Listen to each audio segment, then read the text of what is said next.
तो last part में Goku ने रिंग ऑफ किंग्स का इस्तेमाल किया था और उसका इस्तेमाल करके गोकू ने एक आर्टिफिशियल डेथ को क्रिएट किया था, जिसके बाद वो सभी चले गए थे अर्थ पे अर्थ के फूड को एंजॉय करने के लिए, क्योंकि मल्टीवर्स में सब कुछ ठीक हो चुका था। अब उसके आगे, लेकिन उससे पहले तुम वीडियो को लाइक करो, और अगर तुम्हें ऐसी ही स्टोरीज और मूवीज़ देखना पसंद है तो चैनल को भी सब्सक्राइब कर देना, ताकि आगे आने वाली वीडियोस तुम्हें सबसे पहले मिल सके। खैर, तो अकुमो उस रिंग को दे करके चला जाता है अपने रास्ते। लेकिन जैसे ही ज़ेनो के मल्टीवर्स से बाहर निकलता है, वो सेंस कर लेता है कि फ्रेडागोन उसका इंतज़ार कर रहा है ज़ेनो के मल्टीवर्स के बाहर। अकुमो उसकी की को सेंस कर लेता है। अकुमो कहता है, मुझे पता है कि तुम यहीं कहीं आसपास हो, बताओ क्या चाहते हो तुम मुझसे, क्या मुझसे फाइट करनी है तुम्हें? तो फ्रेडागोन सामने आता है और अपने आप को रिवील करता है। फ्रेडागोन कहता है, ओ तो तुमने मेरे को सेंस कर लिया था, इंटरेस्टिंग। अकुमो कहता है, तुम्हें क्या लगता है कि मैं बेवकूफ़ हूँ? मैं literally king of all Sen हूँ। मैं तुम्हारी की को ज़ेनो के मल्टीवर्स में खड़े खड़े ही सेंस कर सकता था, मुझे पता था कि तुम ज़्यादा दूर नहीं गए हो। खैर, अपनी बकवास बंद करो, क्या चाहते हो तुम मुझसे? क्यों इंतज़ार कर रहे हो तुम मेरे यहाँ पे?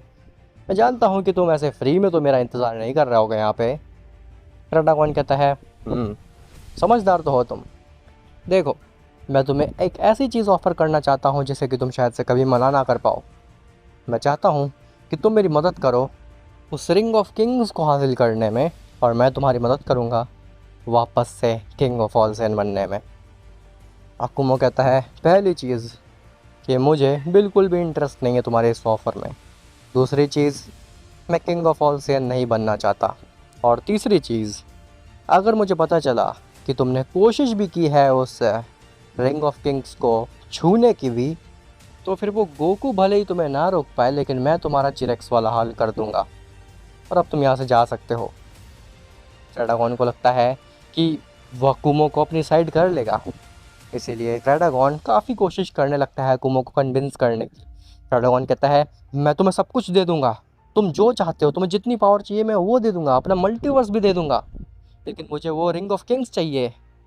अकुमो कहता है, तुम्हारी कोई भी चाल मेरे ऊपर नहीं चलने वाली, क्योंकि मुझे किसी भी चीज़ का लालच है ही नहीं, और तुम मुझसे सौदा कर ही नहीं सकते हो। तुम्हें अगर सौदा करना है तो फिर किसी और से करो जा करके, मैं तुम्हारे इस फालतू से बकवास प्लान में नहीं शामिल होने वाला हूँ। फ्रेडागोन समझ जाता है कि अकुमो को तो वो अपनी साइड नहीं कर सकता। तभी फ्रेडागोन अकुमो को एक स्टेयर देता और कहता है, याद रखना, तुमने लॉर्ड फ्रेडागोन को मना किया है, तुम फ्यूचर में ज़रूर पछताओगे। ऐसा बोल करके फ्रेडागोन वहाँ से चला जाता है। अकुमो कहता है, पछताओगे? कौन पछताएगा, वो तो बहुत जल्द पता चलने वाला है।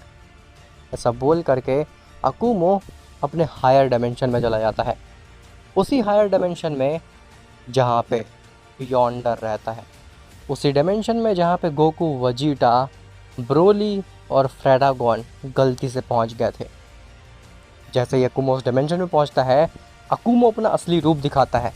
अकुमो और कोई नहीं बल्कि वो बियॉन्डर का असिस्टेंट ही होता है, जो कि अकुमो का भेष लेकर के लोअर डायमेंशन में आया था।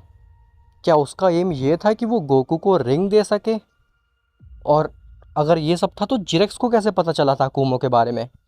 तुम्हारे दिमाग में काफ़ी सारे क्वेश्चन आ रहे होंगे, लेकिन अब ये चीज़ें और भी ज़्यादा इंटरेस्टिंग होने वाली है। काफ़ी लोग मुझसे कह रहे थे कि अकुमो तो फादर ऑफ ऑल सेन है।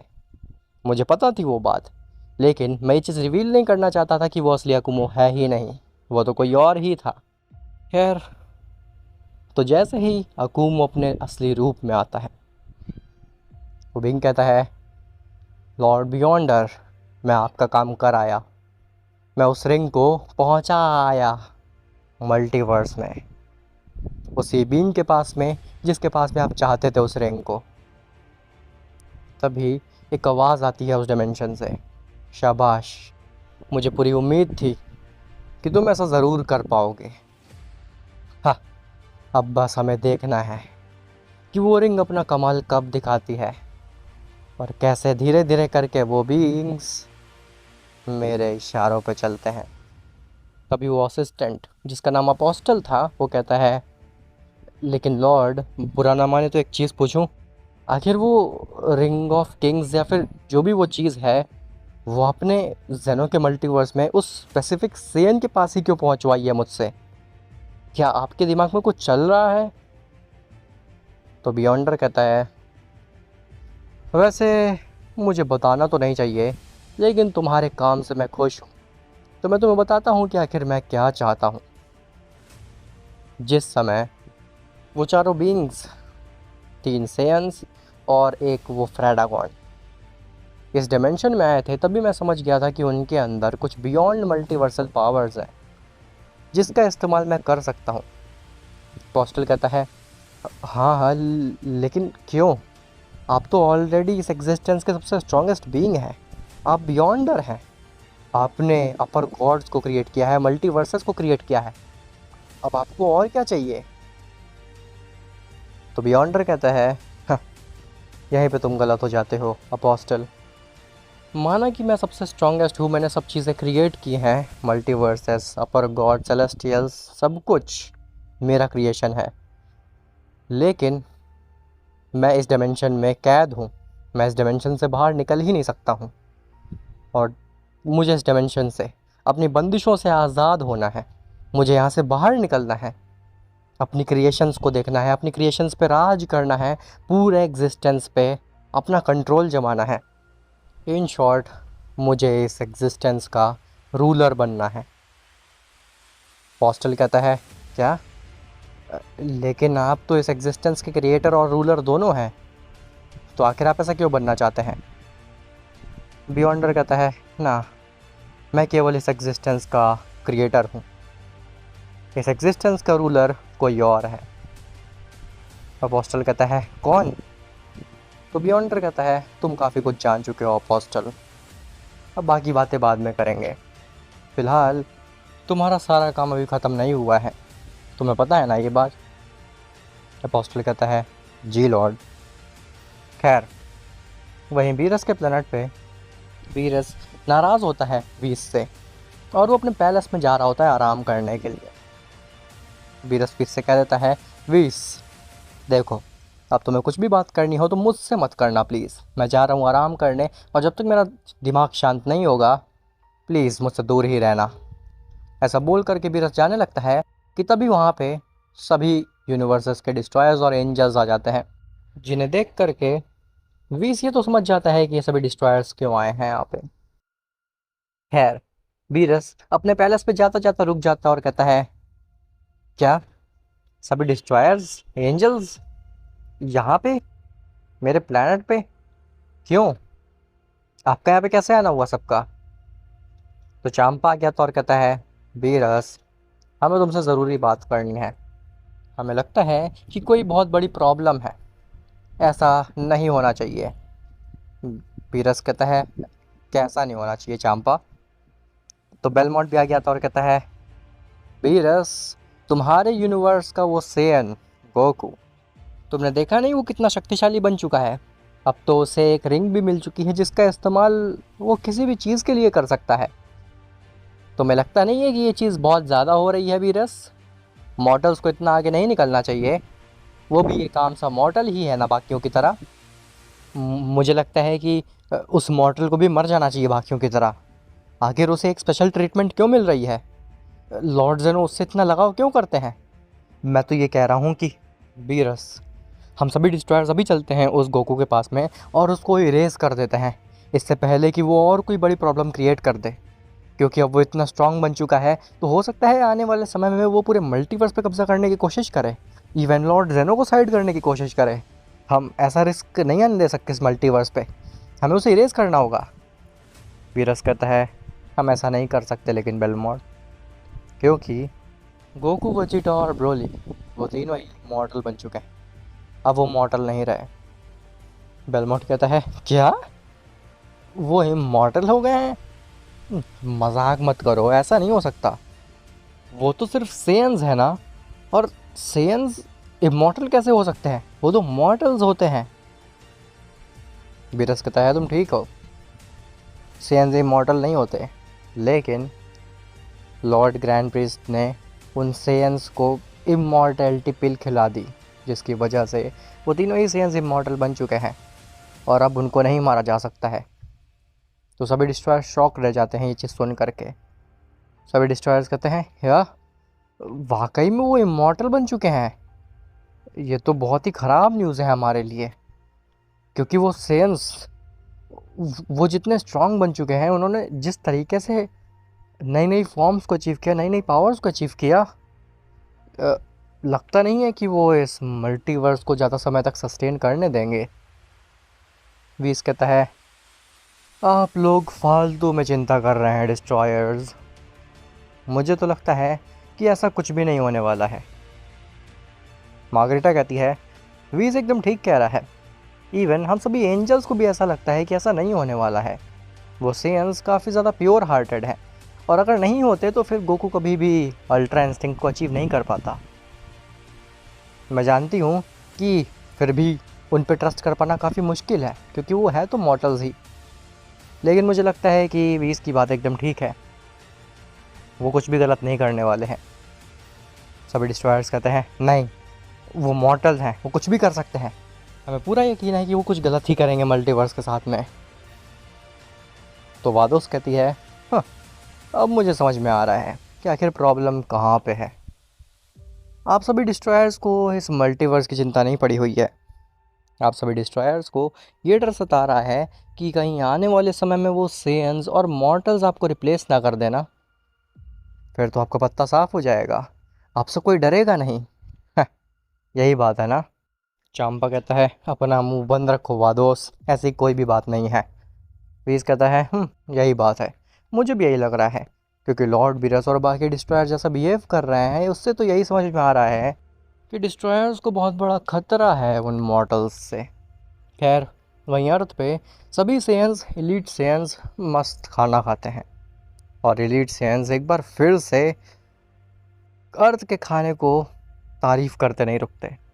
लेकिन सभी एलीट सेयंस में से टर्बल शांत बैठा होता और वो कुछ भी नहीं खा रहा होता। गोकू की नज़र जाती है टर्बल के ऊपर तो कहता है कि क्या हुआ, तुम क्यों नहीं खा रहे हो आखिर कुछ भी, क्यों? टर्बल कहता है ये खाना देख करके मुझे पुराना वक्त याद आ गया, जब हम पहली बार अर्थ पे आए थे, पांचों एलीट सेयंस एक साथ थे, हम साथ में खाना खा रहे थे। ऐसा लग रहा है कि मानो वो कल की ही बात हो केवल। मुझे रेजर और जिरेक्स दोनों की ही याद आ रही है। तो क्रस कहता है ओह कम ऑन टर्बल, क्या बात कर रहे हो तुम, जिरेक्स की याद आने तो बनती भी नहीं है, वो तो गद्दार था, वो तो डिज़र्व करता ही था मरना, और उसके साथ एकदम ठीक हुआ। और रही बात रेजर की, तो माना कि रेजर एक फैमिली की तरह था, उसने अपने आप को बलिदान किया तुम्हें बचाने के लिए, और इस चीज़ को मैं सराहता भी हूँ। लेकिन हम एलीट सेंस हैं, हम अपने मन में ज़्यादा इमोशंस बिल्ड नहीं होने दे सकते। टर्बल तुम इस बात को जानते हो ना, हमें मूव ऑन करना होगा, आगे बढ़ना होगा, बाकी चीज़ों को ध्यान देना होगा। टर्बल कहता है तुम ठीक कह रहे हो, तुम्हारे लिए ये बात कह पाना काफ़ी आसान है, लेकिन मेरे लिए नहीं, क्योंकि मेरी वजह से रेजर मरा है। ज़ोर्बो कहता है कम ऑन टर्बल, तुम्हारी वजह से नहीं मरा है रेजर, वो मरा है फ्रेडागॉन की वजह से।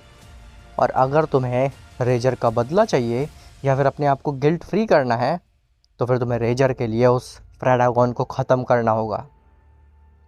तभी टर्बल खड़ा हो जाता है अपनी जगह से और कहता है तुम ठीक कह रहे हो, मैं बिना फ्रेडागॉन से बदला लिए शांत नहीं बैठूंगा, मैं उस फ्रेडागॉन से बदला लूँगा ही, रेजर का, जिरेक्स का, दोनों का। ऐसा बोल करके टर्बल वहाँ से जाने लगता है। तभी क्रेस और ज़ोर्बो उसके रास्ते में आता और कहते हैं शांत हो जाओ टर्बल, तुम अपने शांत दिमाग से नहीं सोच रहे हो, वो फ्रेडागॉन तुम जानते भी नहीं हो आखिर उसका मल्टीवर्स है कहाँ पे, तुम कहाँ ढूंढोगे उसको, इसीलिए बेटर यही है कि शांति से खाना खाओ ताकि तुम्हारा दिमाग शांत हो सके, समझ रहे हो टर्बल? जिसके बाद टर्बल कहता है ठीक है, लेकिन उस फ्रेडागॉन को तो मैं मार के ही रहूँगा। जिसके बाद टर्बल भी खाना खाने लगता है, लेकिन वो उस खाने को उतना एंजॉय नहीं करता। खैर, वहीं फ्रेडागोन अपने पैलेस पे होता है, अपने मल्टीवर्स के, लेकिन वो बिल्कुल भी शांत नहीं होता है। फ्रेडागोन काफ़ी ज़्यादा गुस्से में और नाराज़ होता है। फ्रेडागोन कहता है, मैं इस एग्जिस्टेंस का सबसे स्ट्रॉन्गेस्ट ओमनीपोटेंट हूँ, लेकिन स्टिल उन सेंस के सामने, उन एलीट सेंस के सामने, उस अकूमों के बच्चे के सामने मैं हार गया। लानत है मुझ पे, किस बात का स्ट्रॉन्गेस्ट बीइंग हूँ मैं इस एग्जिस्टेंस का, जब मैं कुछ कर ही ना पाऊँ अकेले। इवन एक ही चीज़ थी मेरे पास, वो प्रमोडियल गॉन्टलेट, जो कि मैंने इतनी मुश्किल से हासिल की थी, वो भी मेरे हाथ से चली गई। अब अगर मुझे अपना बदला लेना है तो फिर उस रिंग ऑफ किंग्स को लेना होगा, और जब तक उस रिंग को लेकर के मैं सभी सेंस, लीड सेंस और उस हकूमों को नहीं मार देता, तब तक मुझे बिल्कुल भी चैन नहीं मिलेगा। मैं सोचा था कि उस प्रमोडियल गॉन्टलेट की मदद से मैं ज़ेनो के मल्टीवर्स को सबसे पहले ख़त्म कर दूंगा, लेकिन उन सेंस ने पानी फेर के रख दिया। और अगर ये बात बाकी ओमनीपोटेंट्स को पता चलेगी कि मैं मॉर्टल से हार गया, तो फिर मेरी कितनी बेइज्जती होगी। कोई मुझे स्ट्रॉन्गेस्ट ओमनीपोटेंट मानेगा भी नहीं। ना ना ना, मैं ऐसा नहीं होने दे सकता। मुझे कुछ ना कुछ फिगर आउट करना होगा। तभी फ्रेडागोन को जो पूरा पैलेस होता है, वो एक वाइट वाइट कलर के धुंध में छुपने लगता है। फ्रेडागोन देखता है तो धीरे धीरे कोहरा छा रहा होता है उसकी आंखों के सामने। फ्रेडागोन अपने हाथों की मदद से उस कोहरे को हटाने की कोशिश करता है, लेकिन उसे कुछ भी नहीं नज़र आ रहा होता। इवन वो जो फॉग होता है वो भी नहीं हट रहा होता। फ्रेडागोन कहता है, ये क्या हो रहा है आखिर यहाँ पे? सिपाहियों, इस चीज़ को हटाओ यहाँ से। ये आखिर मेरे पैलेस में क्या हो रहा है? ये फॉग कहाँ से आ रहा? लेकिन किसी का कुछ भी रिस्पॉन्स नहीं आता। तभी अचानक से फ्रेडागोन के सामने पोस्टल आता है। फ्रेडागोन पोस्टल को देखता है तो वो शॉक्ड रह जाता है। फ्रेडागोन कहता है, तुम तुम तो वही हो ना जो कि अपर डायमेंशन में मिले थे? तुम अपने आप को बियॉन्डर का असिस्टेंट बता रहे थे? तो पोस्टल कहता है, हाँ, तुम ठीक समझे, मैं वही हूँ, और मेरे पास तुम्हारे लिए एक ऑफ़र है। हाँ, अब आखिर अपोस्टल के पास में क्या ऑफ़र है फ्रेडागोन के लिए? और यही अपोस्टल जब अकूमों के रूप में था तो इसने कहा था कि अगर तुम नज़दीक भी आओगे उस रिंग के तो फिर मैं तुम्हारे चीथड़े उड़ा दूंगा। तो आखिर अपोस्टल दोबारा से फ्रेडागोन को ऑफ़र क्यों करना चाहता है? आखिर अपोस्टल और बियॉन्डर के दिमाग में क्या चल रहा है?